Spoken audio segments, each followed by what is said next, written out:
Good morning student. हम लोग बात कर रहे थे pathophysiology B pharm second semester के पहले यूनिट के सेकंड पार्ट की, जिसमें हम लोगों ने काफ़ी कुछ कर लिया है। आज हम लोग बात करेंगे chemical mediator of inflammation.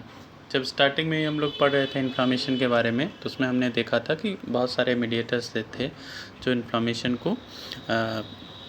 Inflammation के लिए रिस्पॉन्सिबल थे। तो उसी के बारे में आज हम लोग बात करेंगे कि कौन कौन से मीडिएटर हैं जो इन्फ्लामेशन में अपना रोल प्ले करते हैं। तो केमिकल जब आप पढ़ रहे थे तो आपने देखा कि वहाँ पर दो तरह के इवेंट्स हो रहे थे, जिसमें वस्कुलर इवेंट थे और सेलुलर इवेंट थे ना। तो जिसमें ल्यूकोसाइड बाहर आ रहा था ब्लड वेसल से। फिर जो है वहाँ पर जो इंजरी जहाँ पर हुई थी वहाँ पर कई सारे केमिकल्स थे, तो उन्हीं के बारे में हमको पढ़ना है। तो basically there are two types of chemical mediator of inflammation. First one is derived from the cell, मतलब कि एक तो सेल डिराइव्ड होते हैं और दूसरे प्लाज्मा डिराइव्ड होते हैं। तो प्लाज्मा जो डिराइव्ड होते हैं वो मेनली लीवर से डिराइव्ड होते हैं, और जो सेल डिराइव्ड होते हैं वो जहाँ पर इन्फेक्शन हुआ रहता है, जहाँ पर इंजरी हुई रहती है, उस वहाँ के लोकली वो उस सेल से ही सिक्रीट होते हैं। इसके अलावा एक तीसरा मीडिएटर जो निक्रोटिक सेल्स होती हैं, वहाँ से भी कुछ मीडिएटर्स रिलीज होते हैं।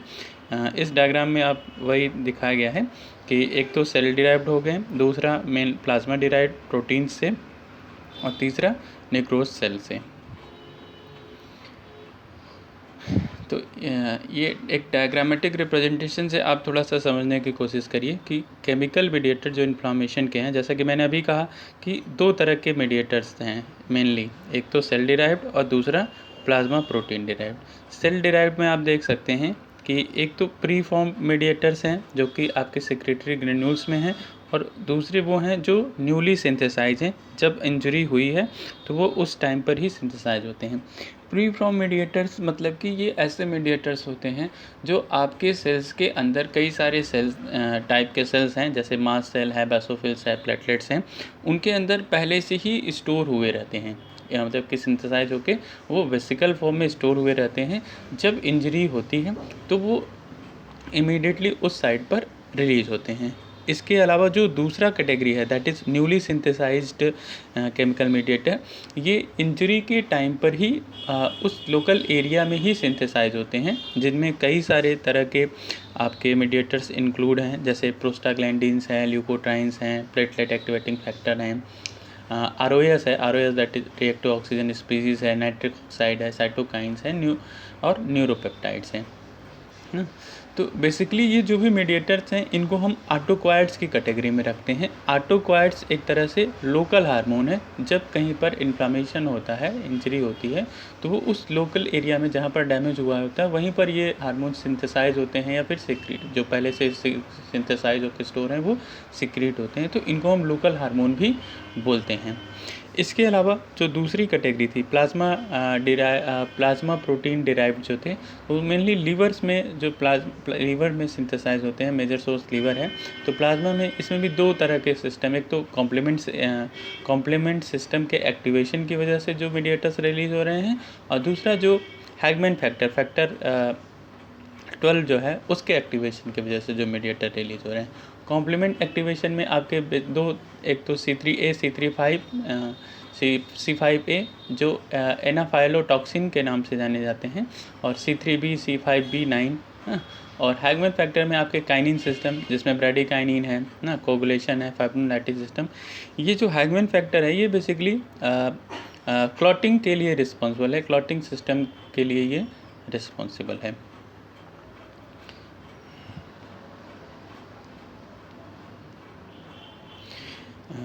तो केमिकल मीडिएटर ऑफ इन्फ्लामेशन में तो ये क्या करते हैं, ये induce their effect by binding to specific receptor on target cell. It may be one or very few target, मतलब ये भी जो होंगे वो टारगेट सेल्स को इंड्यूस करते हैं। कुछ सेल्स जो हैं डायरेक्ट एंजाइमेटिक एक्शन, कुछ जो है इनमें से डायरेक्ट एंजाइमेटिक एक्शन शो करते हैं, और कुछ जो है दूसरी को स्टिमुलेट करते हैं, फिर वो सेकेंडरी इफेक्टर मॉलिक्यूल्स रिलीज़ करता है, और वो फिर अपना आगे का प्रोसेस प्रोसीड करते हैं। ठीक है। एक बार इन मीडिएटर की एक क्वालिटी ये भी है कि एक बार ये एक्टिवेट होते हैं फिर रिलीज़ होते हैं, जैसे हिस्टामिन के बारे में बात हो रही थी ना, तो हिस्टामिन जब रिलीज़ होता है तो अलग अलग मीडिएटर्स के टाइप पे इनकी अलग अलग इनएक्टिवेशन के प्रोसेस है। जैसे अरेचिडोनिक एसिड के मेटाबोलाइट जो होंगे, अभी हम आगे पढ़ेंगे कि अरेचिडोनिक एसिड से ये जो प्रोस्टाग्लैंडिन्स कैसे सिंथेसाइज होते हैं ना, तो ये अपने आप ही क्विकली डिके हो जाते हैं। इसके अलावा जो काइनिनेज एक्टिवेटेड ब्राइडिकाइनिन्स हैं वो एंजाइम से इनएक्टिवेट हो जाते हैं।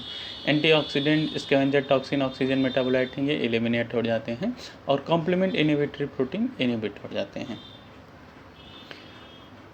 इसी तरह जो हमने अभी स्टार्टिंग में ही कहा कि जो भी मीडिएटर्स हैं वो दो तरह के, एक तो सेल डिराइव मीडिएटर और दूसरा प्लाज्मा डिराइव। तो अभी हम बात कर रहे हैं सेल डिराइव मीडिएटर्स के बारे में।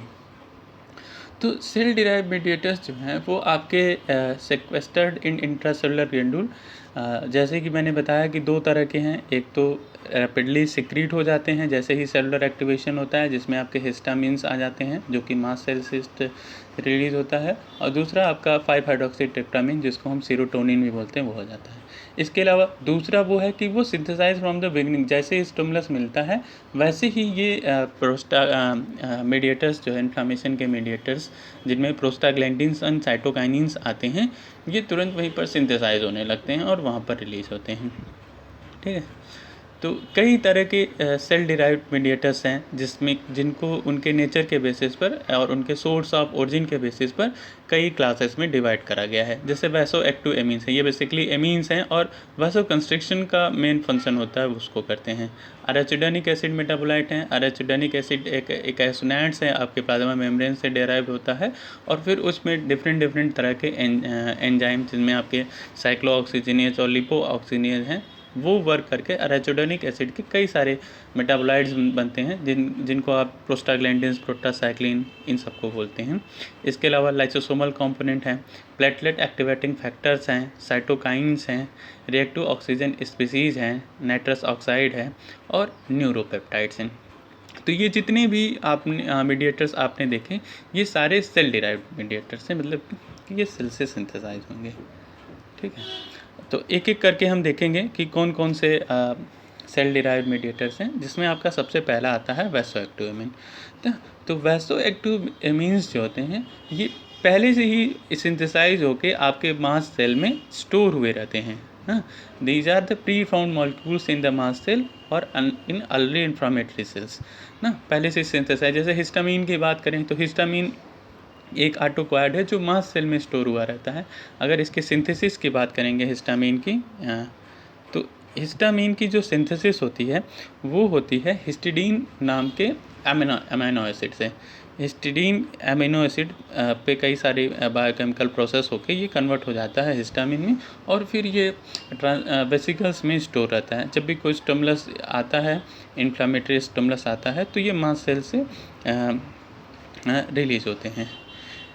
ठीक है, तो कई तरह के सेल्स में ये रहता है, लेकिन मेन जो है इसका सोर्स है वो मास्ट सेल में रहता है। ठीक है, तो कई सारे स्टिमुलाई जैसे फिजिकल इंजरी या फिर इम्यून रिएक्शन हुआ, antigen antibody reaction, complement system के फ्रेगमेंट के एनाफाइलोटॉक्सिन, तो इन सब के कई तरह के स्टिमुलाई के प्रेजेंस में ये मास्ट सेल से बाहर एक्सोसाइटोसिस के माध्यम से बाहर रिलीज़ होता है।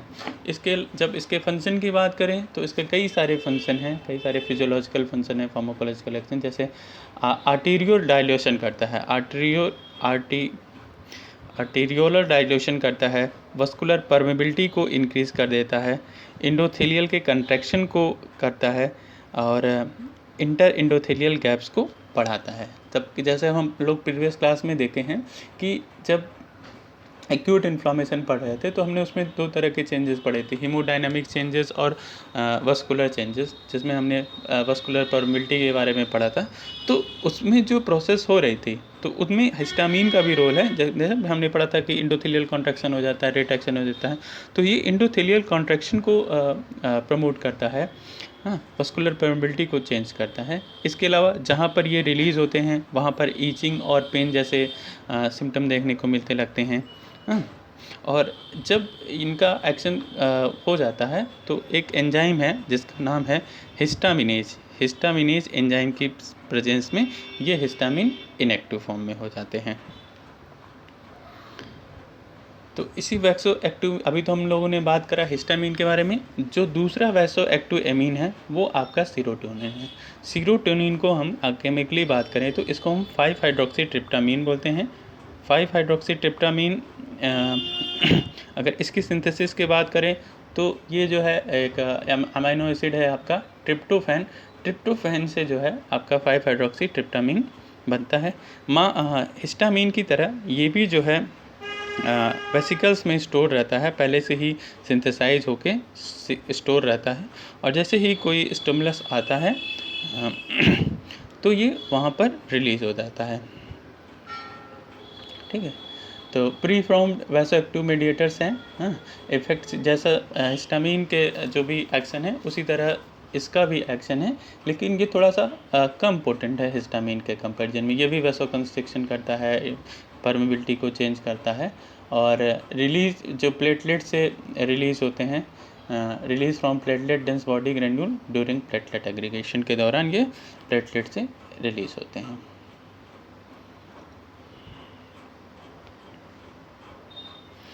अभी हम लोग जब बात कर रहे थे सेल डिराइव्ड मीडिएटर्स के बारे में, तो उसमें हमने देखा था कि पहली क्लास थी वैसोएक्टिव एमीन, जिसमें हमने 2 पढ़े, एक तो हिस्टामिन और दूसरा सीरोटोनिन ना। ये ऑलरेडी प्री फॉर्म्ड हैं जो कि आपके सेल्स के अंदर मास सेल में प्लेटलेट्स में स्टोर रहते हैं।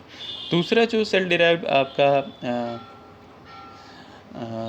मीडिएटर्स हैं वो है एराचिडोनिक एसिड के मेटाबोलाइट। तो एराचिडोनिक एसिड को हम इकोसिनाइड्स भी बोलते हैं, कि ये जो है कई तरह के बायोलॉजिकल प्रोसेसेस हैं, variety of biological process including inflammation and homeostasis. Virtually every step on inflammation में ये रिलीज होते हैं।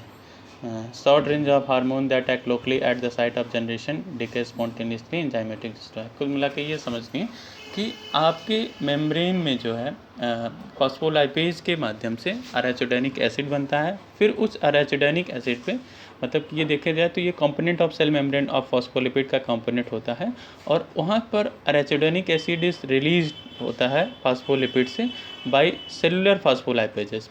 मतलब कि ये मेम्ब्रेन का ही कंपोनेंट होता है फॉस्फोलिपिड, वहाँ से एराचिडोनिक एसिड रिलीज होता है सेलुलर फॉस्फोलाइपेजेस के माध्यम से। फिर इन एराचिडोनिक एसिड पर 2 तरह के एंजाइम, जैसे स्टिमुलाई आएगा तो ये 2 तरह के एंजाइम, एक तो साइक्लोऑक्सीजिनेज आपका, एक मतलब एराचिडोनिक एसिड में जैसे एराचिडोनिक प्लाज्मा मेम्ब्रेन से आएगा 2 तरह के एंजाइम, एक तो साइक्लोऑक्सीजिनेज और दूसरा लिपोऑक्सीजिनेज। तो ये दोनों एंजाइम इस पर वर्क करके अलग अलग तरह के मेटाबोलाइट्स बनाते हैं। जब साइक्लोऑक्सीजिनेज एंजाइम वर्क करता है इस पर एराचिडोनिक एसिड पाथवे पर, तो प्रोस्टाग्लैंडिन्स और थ्रोम्बोक्साइन की सिंथेसिस होती है, और जब इस पर लिपोऑक्सीजिनेज एंजाइम वर्क करता है तो ल्यूकोट्राइन्स और लिपोक्सिन्स का सिंथेसिस होती है। तो साइक्लोऑक्सीजिनेज भी 2 तरह का होता है, COX-1 और COX-2, मतलब साइक्लोऑक्सीजिनेज 1 एंड साइक्लोऑक्सीजिनेज 2। आप लोग फीवर के टाइम पर जो ड्रग्स यूज़ करते हैं, जैसे पैरासीटामॉल यूज़ करते हैं, आप निमोस्लाइड यूज़ करते हैं, तो ये जो ड्रग हैं ये बेसिकली इन्हीं एंजाइम्स पर, इसी एंजाइम पर, दैट इज़ आपका ये जो साइक्लोऑक्सीजिनेज एंजाइम है, इसी साइक्लोऑक्सीजिनेज एंजाइम पर वर्क करता है। वो साइक्लोऑक्सीजिनेज एंजाइम को ब्लॉक कर देता है, जिसकी वजह से प्रोस्टाग्लैंडिन्स की सिंथेसिस नहीं होती है, जिसकी वजह से, और प्रोस्टाग्लैंडिन्स ही थे कि जो इन्फ्लामेशन के लिए, जो पेन के लिए, जो फीवर के लिए रिस्पॉन्सिबल थे। तो ये इस पाथवे को ये इनिबिट कर देते हैं ये ड्रग, जैसे पैरासीटामॉल है, निमोस्लाइड्स है, तो इस पाथवे को इनिबिट कर देते हैं, जिसकी वजह से ये प्रोस्टाग्लैंडिन्स बनते नहीं और पेशेंट को रिलीफ मिलती है।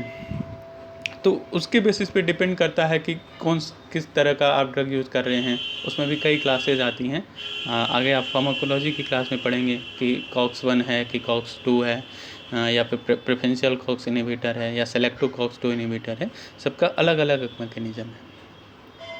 ठीक है, तो जैसा कि अभी हम बात ही कर रहे थे कि साइक्लोऑक्सीजिनेज जो है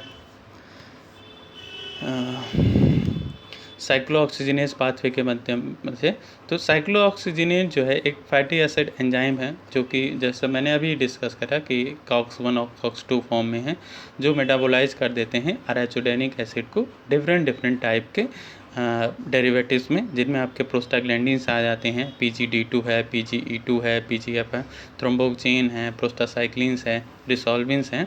और अभी जैसा कि मैंने प्रीवियस इसके पहले ही स्लाइड में डिस्कस कर लिया कि जो भी NSAIDs हैं, non steroidal anti inflammatory drug हैं, या COX-2 इनहिबिटर हैं, या प्रेफरेंशियल COX-2 इनहिबिटर हैं, जो आप फीवर में, पेन में, इन्फ्लामेशन में यूज करते हैं, उनका टारगेट एंजाइम जो होता है वो साइक्लोऑक्सीजिनेज एंजाइम होता है। ये वो साइक्लोऑक्सीजिनेज एंजाइम को इनहिबिट कर देते हैं, जिसकी वजह से ये सारे प्रोस्टाग्लैंडिन्स नहीं बन पाते, जो कि पेन, इन्फ्लामेशन और रेडनेस, स्वेलिंग के लिए रिस्पॉन्सिबल थे।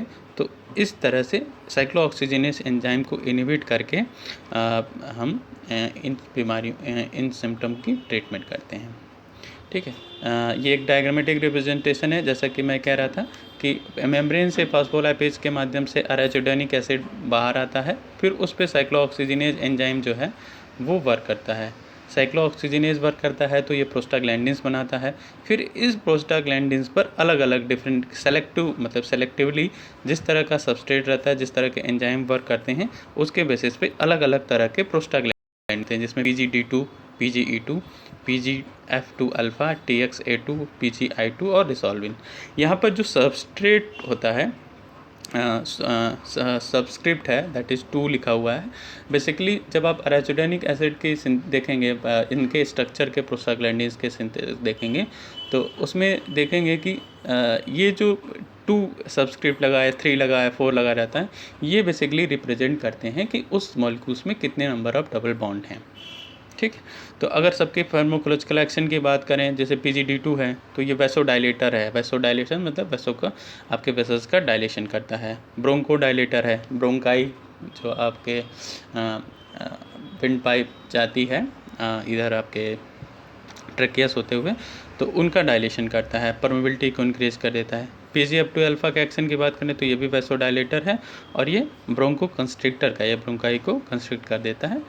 ठीक है, थ्रोम्बोक्सिन की बात करें तो ये वैसो कंस्ट्रिक्टर है, वैसो कंस्ट्रिक्टर भी है, वैसो कंस्ट्रिक्टर भी है, और प्लेटलेट का एग्रीगेशन करता है। जब कभी चोट लगता है तो वहाँ पर प्लेटलेट को इकट्ठा करने का काम ये है थ्रोम्बोक्सिन है।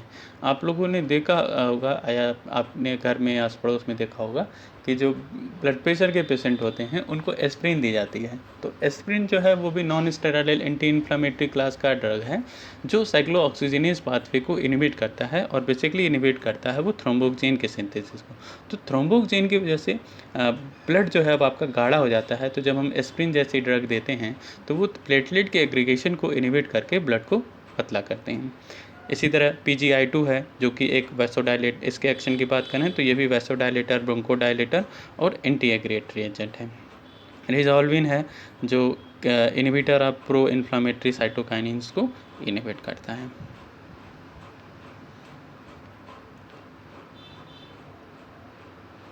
ठीक है, जैसा कि अभी पहले ही मैं कह रहा था कि अराचिडोनिक एसिड पर कौन सा एंजाइम वर्क करता है, ये साइक्लोऑक्सीजिनेज वर्क करता है या लिपोऑक्सीजिनेज वर्क करता है, उसके बेसिस पर अलग अलग प्रोस्टाग्लैंडिन्स और ल्यूकोट्राइन्स की सिंथेसिस होती है। जब साइक्लोऑक्सीजिनेज वर्क करता है तो प्रोस्टाग्लैंडिन्स बनते हैं। लिपोऑक्सीजिनेज जब वर्क करता है तो कई तरह के मीडिएटर्स बनते हैं, जिसमें आपके 5-HETE हो जाता है, और मतलब कि हाइड्रोपरऑक्सी कार्बोनाइड एसिड बन जाता है, ल्यूकोट्राइन्स बन जाते हैं, लिपोक्सिन्स बन जाते हैं। वही अराचिडोनिक एसिड से ही ये भी सिंथेसाइज होते हैं। हाँ, और लेकिन यहाँ पर जो एंजाइम वर्क करता है वो लिपोऑक्सीजिनेज होता है। ठीक है, आप इस डायग्राम के माध्यम से देख सकते हैं कि एक्टिवेटेड अराचिडोनिक एसिड है। ठीक है, एक्टिवेटेड अराचिडोनिक एसिड है, जहाँ पर साइक्लोऑक्सीजिनेज वर्क कर रहा था वहाँ पर क्या आ रहा है, लिपोऑक्सीजिनेज जब वर्क करता है तो ये अराचिडोनिक एसिड कन्वर्ट हो जाता है 5-HPETE में। फिर ये इस पे फर्दर ये इसकी आगे प्रोसेसिंग होती है, फिर ये ल्यूकोट्राइन्स में चेंज होता है ना। जैसे कि मैंने वहाँ पर मैं बता रहा था कि उसमें PGE2 थे, दो लगे हुए थे, सबस्क्रिप्ट में 2 लगे हुए थे। यहाँ पर देखेंगे सबस्क्रिप्ट में 4 लगा हुआ है। इसका मतलब कि ये जितने भी ल्यूकोट्राइन्स हैं लिपोऑक्सीजिनेज पाथवे के माध्यम से जो बन रहे हैं, इनमें जो ल्यूकोट्राइन्स बनते हैं इसमें 4 डबल बॉन्ड होते हैं। जैसे LTB4 है, ये कीमोटैक्टिक फैक्टर है, सेल एडहेरेंस में हेल्प करता है। LTC4, LTD4, LTE4 और लिपोक्सिन स्मूथ मसल का कंस्ट्रक्शन करते हैं, वैसो कंस्ट्रक्टर करते हैं, ब्रोंको कंस्ट्रक्टर करते हैं और मस्कुलर परमिलिटी को ये बढ़ाते हैं। ठीक है, ये उसी को दोनों को कंबाइंड फॉर्म में लिखा गया है कि फॉस्फोलाइपेज है, मेम्ब्रेन से फास्फोलाइपेज से एराचिडोनिक एसिड में अगर लिपोऑक्सीजिनेज आया तो 5-HTP देन HETE बना, फिर साइक्लोऑक्सीजिनेज आया तो प्रोस्टाग्लैंडिन्स बने, PGD2 बने, फिर PGH2 बना, फिर प्रोस्टासाइक्लिन बने, थ्रोम्बोक्सिन बने, TXA2 बने ना। अलग अलग तरह के स्पेसिफिक एंजाइम की हेल्प से अलग अलग तरह के इन्फ्लामेटरी मीडिएटर्स की सिंथेसिस होती है। हमने पढ़ लिया कि मीडिएटर्स ऑफ इन्फ्लामेशन में हमने पढ़ा वैसोएक्टिव एमीन्स के बारे में पढ़ा, जिसमें हमने हिस्टामीन्स के बारे में पढ़ा और सेरोटोनिन के बारे में पढ़ा। उसके बाद हमने एराचिडोनिक एसिड मेटाबोलाइट्स के बारे में पढ़ा, जिनमें हमने कई तरह के प्रोस्टाग्लैंडिन्स और प्रोस्टासाइक्लिन्स के बारे में पढ़ा, ल्यूकोट्राइन्स के बारे में पढ़ा। जो नेक्स्ट मीडिएटर्स है इन्फ्लामेटरी रिस्पॉन्स का, वो है आपका लाइसोसोमल कॉम्पोनेंट। लाइसोसोमल कंपोनेंट क्या है कि these are the inflammatory cells like neutrophils and monocyte. Lysosomal granules, 2 तरह के ग्रेन्यूल्स ऑफ न्यूट्रोफिल्स और granules of monocyte and tissue macrophages. तो इनमें भी कई तरह के प्राइमरी और एजोरोफिल्स और सेकेंडरी और स्पेसिफिक हो जाते हैं। तो कई तरह के मीडिएटर्स इन लाइसोसोमल कंपोनेंट में मौजूद होते हैं जो इन्फ्लामेटरी मीडिएटर के रूप में वर्क करते हैं। ठीक है, इसके अलावा जो नेक्स्ट सेल डिराइव्ड मीडिएटर्स में आपका आता है प्लेटलेट एक्टिवेटिंग फैक्टर है। प्लेटलेट एक्टिवेटिंग फैक्टर में आपके आ जाते हैं फास्फोलिपिड डिराइव्ड मीडिएटर्स हो जाते हैं ना, membrane of neutrophils, monocyte, basophils, endothelium